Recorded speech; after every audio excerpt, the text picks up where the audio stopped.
In this video, we're going to be looking at PepsiCo, ticker PEP, and how you could have made over 9,000% on a single option move. So to get straight into it, Pepsi did recently have their earnings, and this is really where the main strategy comes. It's really only an earnings season play. Sometimes if you get big moves out of earnings, you can look to play it, but then normally there's a bigger fundamental reason for it and potentially less chance of it being an overreaction. So the way we look to trade the Pepsi move is we got three main trades on Pepsi in the last 2-3 days. And on the day of its earnings, we'll go over this one first. This isn't always a crazy mover, but it's one we can look to play. Pepsi opened, crashed down. Here you have the 666 moving average, the 6-month first deviation, and the 1-year first deviation. So three kind of key areas of strong support, especially the deviation levels. Coming into here, normally you can look for those bounce moves. So coming into here, we would normally just look for a quick bounce, and normally can be a scalp on the options, but on the options, that can easily be a 100% move. And again, this was placed in the Discord, looking at those levels, kind of looking for those bounces. And the options on that kind of move, again, you're never going to catch the exact bottom, but if you bought somewhere near the bottom, we can see that kind of move would have provided on that even just small bounce 140-ish%. And again, that's just a small bounce from kind of these deviations up to this kind of peak before selling off. Again, that's one trade you can look to take, and one we do take quite often, but the main trade comes from looking at where the stock is and what the options have been pricing in.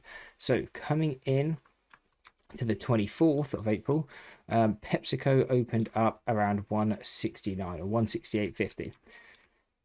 And then what we were looking at is, well, what are the calls, what are the puts pricing in? And if you were looking at the 175 calls, they were $5 a contract. Now, is Pepsi likely to make that move to 175? We didn't really know, and even if it didn't get the whole way, we could just look to make money on the premium jump, because even if it came back just to kind of fill this gap, 171, those contracts would probably still be worth $50 a contract or so, so it still would have provided a 1,000% gain. So that's normally the thought process behind it, is finding what are the options worth and how much or how likely are they to increase in value. And so that's exactly what we did on this day here. So again, this is the 24th, so this day here. And again, just to show you that we were entering these trades, what we were looking at, and again, if you're in the Discord, you could always see it here. We were buying these and we bought them at $5 a contract. So $5 a contract on the 24th. Again, that is here. Now, where did we start taking profits? We started taking a lot of the profits, even just kind of in this move into $40. The reason for that is about a 600-700% move. The reason for that is just, we don't want to be greedy. Not all of these options are going to run thousands and thousands of percent. So it's taking in those profits, at least making the trade risk free at a minimum.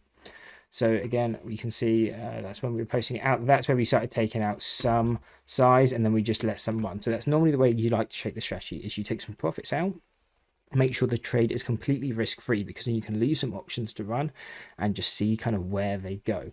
And in a case like this is where you're going to make the really good money. So again, $5 a contract. How far did it move? So on the intraday move, it moved up to $330, which was just under a 6,000% move. But what you can see is, again, Pepsi today did do another leg up to around $180. And that increased the option value all the way to 9,300%.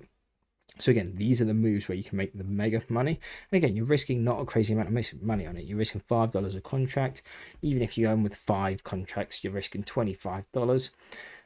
Again, take out 2 or 3 of them when you're up 100 to 500%. You're making the trade completely risk-free. You let 2 contracts run.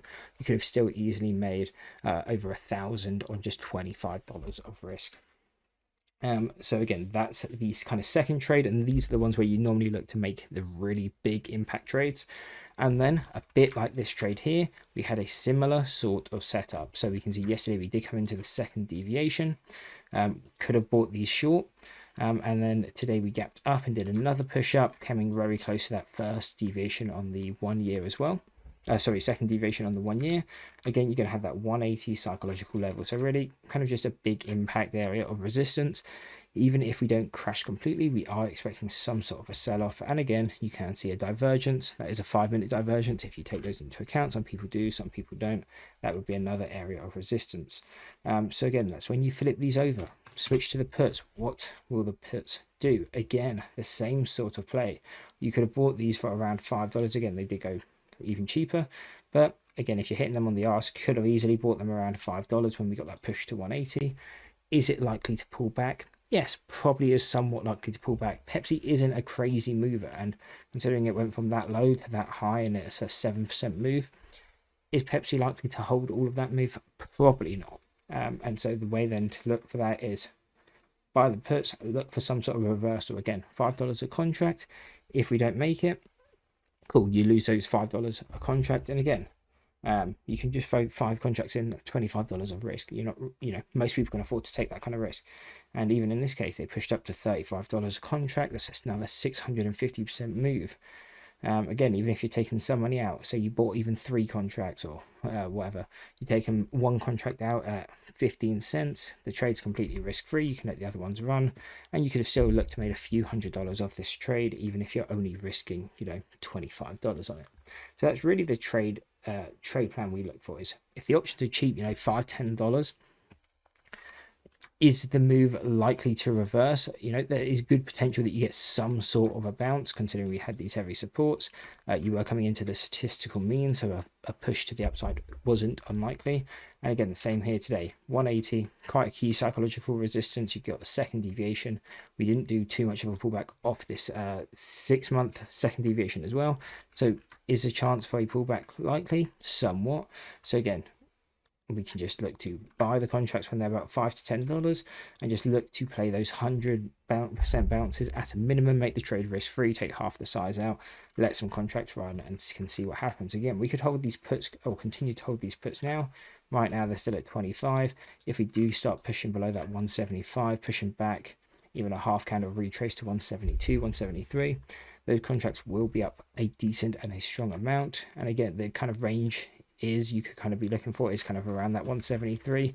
Just kind of does seem a bit like a magnet zone over on Pepsi. So that's how I'd be looking at it. And again, that is the kind of trade plan we look at on these sorts of stocks.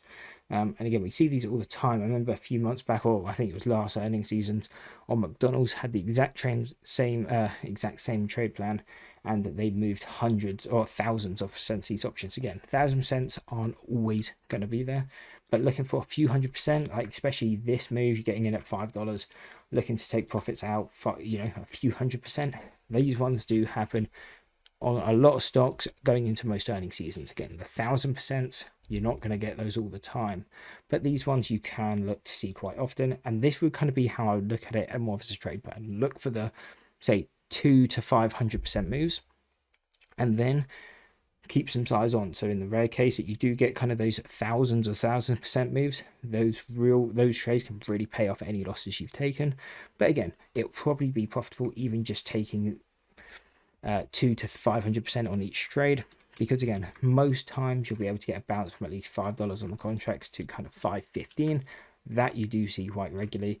Again, getting them back to $50 plus doesn't always happen, so that's why I would always make the trade risk free when you can, around 15 to 25 per contract, and then again leave some size in. So if you do get the crazy runners, especially like on this day here, again, that move on Pepsi isn't normal, so you're not going to get that on every trade, but in the rare case that you do get these moves, you do want to be in for it, and again, that's why we like to hold some size.